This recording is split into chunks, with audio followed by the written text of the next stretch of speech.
ಸಂಕ್ರಾಂತಿ ಮುಗಿದ ಬೆನ್ನಿಗೆ ರಾಜ್ಯ ಕಾಂಗ್ರೆಸ್ನಲ್ಲಿ ಬದಲಾವಣೆಯ ಚಟುವಟಿಕೆಗಳು ಮತ್ತೆ ಮುನ್ನೆಲೆಗೆ ಬಂದಿದೆ. ಈ ಬಾರಿ ದೆಹಲಿಯಲ್ಲ ಒಂದಿಷ್ಟು ಚಟುವಟಿಕೆಗಳು ನಡೀತಾ ಇದೆ. ಸ್ವತಃ ಡಿಕೆ ಶಿವಕುಮಾರ್ ಅವರು ದೆಹಲಿಯಲ್ಲಿದ್ದಾರೆ.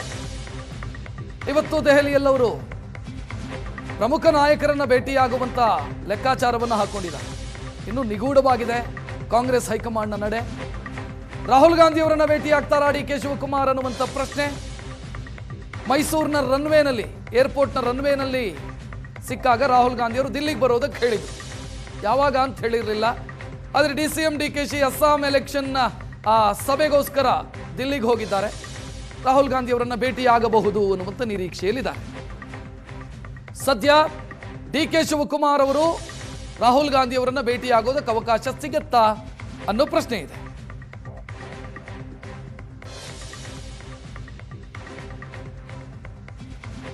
DK ಶಿವಕುಮಾರ್ ದೆಹಲಿಗೆ ಹೋಗಿ ಅಸ್ಸಾಂ ಎಲೆಕ್ಷನ್ಗೆ ಸಂಬಂಧಿಸಿದಂಥ ಆ ವೀಕ್ಷಕರ ಸಭೆಯಲ್ಲಿ ಭಾಗಿಯಾದರು ಮತ್ತು ನಿನ್ನೆ ಅಲ್ಲೇ ಸ್ಟೇ ಆದರು.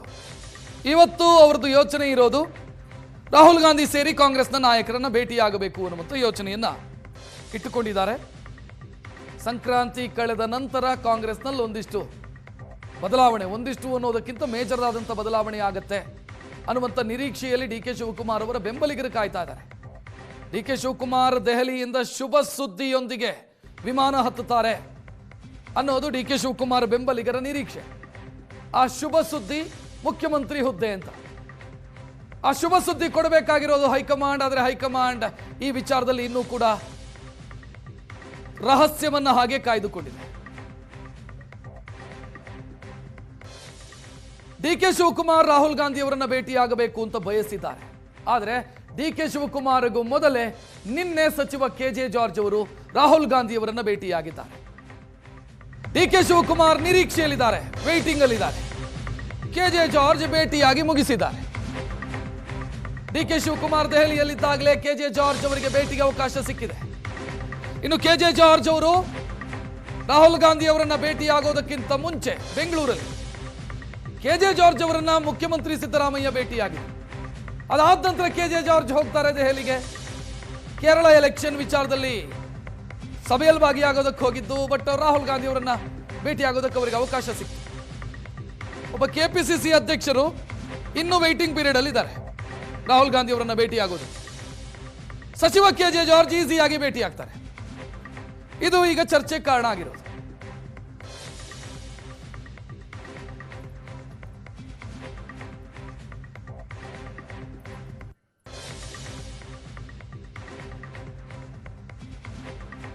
ಹೆಚ್ಚಿನ ಡೀಟೇಲ್ ನೀಡೋದಕ್ಕೆ ನಮ್ಮ ಪ್ರತಿನಿಧಿ ಮಾರುತೇಶ್ ಫೋನ್ ಸಂಪರ್ಕದಲ್ಲಿ. ಮಾರುತೇಶ್, ಇವತ್ತು DK ಶಿವಕುಮಾರ್ ಅವರಿಗೆ ಭೇಟಿಗೆ ಅವಕಾಶ ಸಿಗತ್ತಾ?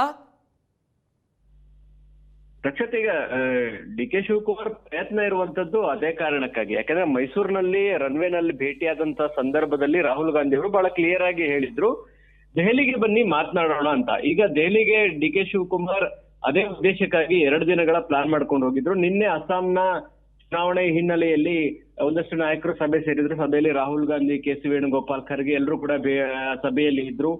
ಸಭೆಯಲ್ಲಿ ಎಲ್ಲಾ ನಾಯಕರು ಇದ್ದಂತ ಸಂದರ್ಭದಲ್ಲಿ ಬಹುಶಃ DK ಶಿವಕುಮಾರ್ ಅವರಿಗೆ ರಾಹುಲ್ ಗಾಂಧಿ ಅವರ ಜೊತೆಗೆ ಪ್ರತ್ಯೇಕವಾಗಿ ಮಾತನಾಡ್ಲಿಕ್ಕೆ ಅವಕಾಶಗಳು ಸಿಕ್ಕಿರೋದಿಲ್ಲ. ಹೀಗಾಗಿ ಇವತ್ತು ಕೂಡ ಪ್ರಯತ್ನವನ್ನ DK ಶಿವಕುಮಾರ್ ಮುಂದುವರಿಸ್ತಾ ಇದ್ದಾರೆ. ಒಂದು ಆಶ್ಚರ್ಯ ಮತ್ತು ಒಂದು ಅಚ್ಚರಿ ಬೆಳವಣಿಗೆ ಅಂತ ಹೇಳಿದ್ರೆ, KJ ಜಾರ್ಜ್ ರಾಹುಲ್ ಗಾಂಧಿ ಅವರನ್ನ 1-to-1 ಭೇಟಿಯಾಗಿ ಚರ್ಚೆ ನಡೆಸ್ತಾರೆ. ಅದಕ್ಕೂ ಮುಂಚೆ KJ ಜಾರ್ಜ್ ಮತ್ತು ಮುಖ್ಯಮಂತ್ರಿ ಸಿದ್ದರಾಮಯ್ಯನವರು ನಿನ್ನೆ KJ ಜಾರ್ಜ್ ದೆಹಲಿಗೆ ಹೊರಡೋದಕ್ಕಿಂತ ಮುಂಚಿತವಾಗಿ ಅವರಿಬ್ರು ಕೂಡ ಮಾತುಕತೆಯನ್ನ ನಡೆಸಿದ್ದಾರೆ. ಆ ಕಾರಣಕ್ಕಾಗಿ KJ ಜಾರ್ಜ್ ಮತ್ತು ರಾಹುಲ್ ಗಾಂಧಿ ಅವರ ಭೇಟಿ ಕೂಡ ಮಹತ್ವವನ್ನ ಪಡಿತಾ ಇದೆ. ಆದ್ರೆ DK ಶಿವಕುಮಾರ್ ಅಧಿಕಾರ ಹಂಚಿಕೆಯ ಒಂದು ಕ್ಲಾರಿಟಿಯನ್ನ ಬಯಸಿ ಹೈಕಮಾಂಡ್ ಭೇಟಿ ಮಾಡುವಂತ ಪ್ರಯತ್ನವನ್ನ ಮಾಡ್ತಾ ಇದ್ದಾರೆ. ಆದ್ರೆ ಇವತ್ತು ಅವರ ಭೇಟಿಗೆ ಅವಕಾಶಗಳು ಸಿಗುತ್ತಾ ಅನ್ನೋದ್ರ ಬಗ್ಗೆ ಇನ್ನೂ ಕೂಡ ಕುತೂಹಲಗಳು ಉಳಿದಿದ್ದಾವೆ. ಸಂಜೆ 5 ಗಂಟೆಗೆ ಅವರು ವಾಪಸ್ ಬರೋದಕ್ಕೆ TP ಕೂಡ ಇದೆ. ಹಾಗಾಗಿ ಅಷ್ಟರ ಒಳಗೆ ಭೇಟಿಗೆ ಅವಕಾಶಗಳು ಸಿಗುತ್ತಾ ಅನ್ನುವಂತ ಪ್ರಶ್ನೆಗಳಿದಾವೆ. ಒಂದಂತೂ ಸ್ಪಷ್ಟ, ಶತಾಯಗತಾಯ ಈ ತಿಂಗಳಿನ ಒಳಗೆ ಒಂದು ತೀರ್ಮಾನವನ್ನ ಮಾಡಬೇಕು ಅಥವಾ ಒಂದು ಕ್ಲಾರಿಟಿಯನ್ನ ಬಯಸಿರೋದಂತೂ ಸ್ಪಷ್ಟ. ಒಂದ್ ವೇಳೆ ಆ ಕ್ಲಾರಿಟಿ ಸಿಗದೆ ಇದ್ರೆ DK ಶಿವಕುಮಾರ್ ನೆಕ್ಸ್ಟ್ ಯಾವ ಹೆಜ್ಜೆ ಇಡ್ತಾರೆ, ಅವರ ಬೆಂಬಲಿಗರು ಯಾವ ಹೆಜ್ಜೆ ಇಡ್ತಾರೆ ಅನ್ನುವಂತ ಕುತೂಹಲ ಇದೆ. ಒಂದ್ ವೇಳೆ ಇವತ್ತು ರಾಹುಲ್ ಗಾಂಧಿ ಭೇಟಿಗೆ ಏನಾದ್ರೂ ಅವಕಾಶ ಸಿಕ್ಕರೆ ಮಾರುತೇಶ್, KJ ಜಾರ್ಜ್ ಅವರು ಈಸಿಯಾಗಿ ಭೇಟಿ ಆಗ್ತಾರೆ, DK ಶಿವಕುಮಾರ್ ಕಾಯಬೇಕು, ವೇಟಿಂಗ್ ಪೀರಿಯಡ್ ಇದೆ ಅವರಿಗೆ ಅಂತಂದ್ರೆ ಏನರ್ಥ? ಇದೇ ಬಹಳ ಬಹಳ ಅನುಮಾನ ಕಾರಣ ಆಗ್ತಿದೆಯಲ್ಲ. ಪ್ರಶಾಂತ್, ಇದು ಬಹಳ ಸ್ಪಷ್ಟವಾಗಿ ಹೇಳ್ಬೋದು. ಅಧಿಕಾರ ಹಂಚಿಕೆಯ ವಿಚಾರಕ್ಕೆ ಸಂಬಂಧಪಟ್ಟ ಹಾಗೆ ಹೈಕಮಾಂಡ್ ಇನ್ನೂ ಕೂಡ ಯಾವುದೇ ತೀರ್ಮಾನವನ್ನ ತೆಗೆದುಕೊಳ್ಳುವಂತಹ ಪೊಸಿಷನ್ ಅಲ್ಲಿ ಇಲ್ಲ. ಹಾಗಾಗಿ D K Shivakumar one to one ಭೇಟಿಗೆ ಅವಕಾಶ ಕೊಟ್ರೆ ನಿಶ್ಚಿತವಾಗಿ ಅವರು ಎತ್ತುವಂತ ವಿಚಾರಗಳ ಬಗ್ಗೆ ನಾವು ಏನು ಕ್ಲಾರಿಟಿಯನ್ನು ಕೊಡೋದಕ್ಕೆ ಸಾಧ್ಯ ಇಲ್ಲ ಅನ್ನುವಂಥದ್ದು ಒಂದು ಕ್ಲಿಯರ್ ಮೆಸೇಜ್. ಯಾಕಂದ್ರೆ ಒಬ್ಬ ಕೆಪಿಸಿಸಿ ಅಧ್ಯಕ್ಷರಿದ್ದಾರೆ, ರಾಜ್ಯದ ಅಧ್ಯಕ್ಷರಿದ್ದಾರೆ ಪಕ್ಷದ್ದು, ಅಂಥವರಿಗೆ ನೀವು ಒನ್ ಟು ಒನ್ ಭೇಟಿಗೆ ಅವಕಾಶವನ್ನು ಕೊಡ್ತಾ ಇಲ್ಲ ಇಷ್ಟು ದಿನಗಳ. ಯಾಕಂದ್ರೆ ಅದು ಇದು ಹೊಸದಲ್ಲ, ಡಿ ಕೆ ಶಿವಕುಮಾರ್ ಪ್ರಯತ್ನ ಮಾಡ್ತಾ ಇರುವಂತದ್ದು. ಯಾವಾಗ ಸರ್ಕಾರಕ್ಕೆ 2.5 ವರ್ಷ ಆಯ್ತು ಅದಾದ್ಮೇಲಿಂದಲೂ ಕೂಡ ಪ್ರಯತ್ನಗಳನ್ನ ಮಾಡ್ತಾನೆ ಇದ್ದಾರೆ. ಸೋನಿಯಾ ಗಾಂಧಿ ಅವ್ರನ್ನ ಭೇಟಿಯಾಗೋ ಪ್ರಯತ್ನ ಮಾಡಿದ್ದಾರೆ, ಅದು ಕೂಡ ಸಾಧ್ಯ ಆಗ್ತಾ ಇಲ್ಲ. ಸಿಎಂ ರಾಹುಲ್ ಗಾಂಧಿ ಅವ್ರನ್ನ ಒನ್ ಟು ಒನ್ ಭೇಟಿಯಾಗಿ ಬರ್ತಾರೆ. ಅದಕ್ಕೂ ಕೂಡ ಕಾರಣ ಆಗಿರ್ತಕ್ಕಂಥದ್ದು ಕೆ.ಜೆ. ಜಾರ್ಜ್. ಗಾಂಧಿ ಕುಟುಂಬಕ್ಕೆ ಬಹಳ ಹತ್ತಿರ ಆಗಿರ್ತಕ್ಕಂಥ ಕೆ.ಜೆ. ಜಾರ್ಜ್ ಸಿಎಂ ಅವ್ರಿಗೆ ಅಪಾಯಿಂಟ್ಮೆಂಟ್ ಕೊಡ್ಸಿದ್ರು ರಾಹುಲ್ ಗಾಂಧಿ ಅವ್ರನ್ನ ಭೇಟಿ ಆಗೋದಕ್ಕೆ. ಈಗ ರಾಹುಲ್ ಗಾಂಧಿ ಅವ್ರನ್ನ ಖುದ್ದು ಕೆ.ಜೆ. ಜಾರ್ಜ್ ಭೇಟಿ ಆಗ್ತಾರೆ. ಆದ್ರೆ ಡಿ ಕೆ ಶಿವಕುಮಾರ್ ಅವ್ರಿಗೆ ಯಾಕೆ ಸಾಧ್ಯ ಆಗ್ತಾ ಇಲ್ಲ ಅನ್ನುವಂತ ಪ್ರಶ್ನೆಗಳಿದ್ರೆ ಅರ್ಥ ಹೈಕಮಾಂಡ್ ಅವರನ್ನ ಭೇಟಿ ಆಗಬಾರ್ದು ಅಂತ ಅಲ್ಲ. ಆದ್ರೆ ಈ ವಿಚಾರದ ಬಗ್ಗೆ ಹೈಕಮಾಂಡ್ ಇನ್ನೂ ಕೂಡ ಒಂದು ಸ್ಪಷ್ಟತೆಗೆ ಬಂದಿಲ್ಲ. ಏನ್ ಮಾಡ್ಬೇಕು, ಏನ್ ಮಾಡಬಾರ್ದು, ಈ ವಿಚಾರದಲ್ಲಿ ತೀರ್ಮಾನ ಮಾಡ್ಬೇಕಾ ಬೇಡವಾ ಅನ್ನೋದ್ರ ಬಗ್ಗೆ ಇನ್ನೂ ಕೂಡ ಹೈಕಮಾಂಡ್ ಕೂಡ ತೊಳಲಾಟದಲ್ಲಿ ಇದ್ದಂಗೆ ಕಾಣಿಸ್ತಾ ಇದ್ದಾರೆ ಅಕ್ಷತ್. ಆ ಕಾರಣಕ್ಕಾಗಿ ಡಿ ಕೆ ಶಿವಕುಮಾರ್ ಅವ್ರನ್ನ ಭೇಟಿ ಆಗೋದು ಮತ್ತು ಅವರು ಎತ್ತುವಂತ ವಿಚಾರಗಳ ಬಗ್ಗೆ ಒಂದು ಕ್ಲಿಯರ್ ಆಗಿ ಏನೂ ಕೂಡ ಹೇಳಲಿಕ್ಕೆ ಸಾಧ್ಯ ಆಗದೆ ಇರುವಂತ ಪರಿಸ್ಥಿತಿಯ ಕಾರಣಕ್ಕಾಗಿ ಬಹುಶಃ ಡಿ ಕೆ ಶಿವಕುಮಾರ್ ಅವರ ಭೇಟಿಯನ್ನ ಅವಾಯ್ಡ್ ಮಾಡ್ತಿರೋ ಹಾಗೆ ಕಾಣಿಸ್ತಾ ಇದೆ ರಕ್ಷತ್. ಥ್ಯಾಂಕ್ ಯು ಮಾರುತೇಶ್ ಮಾಹಿತಿಗೆ.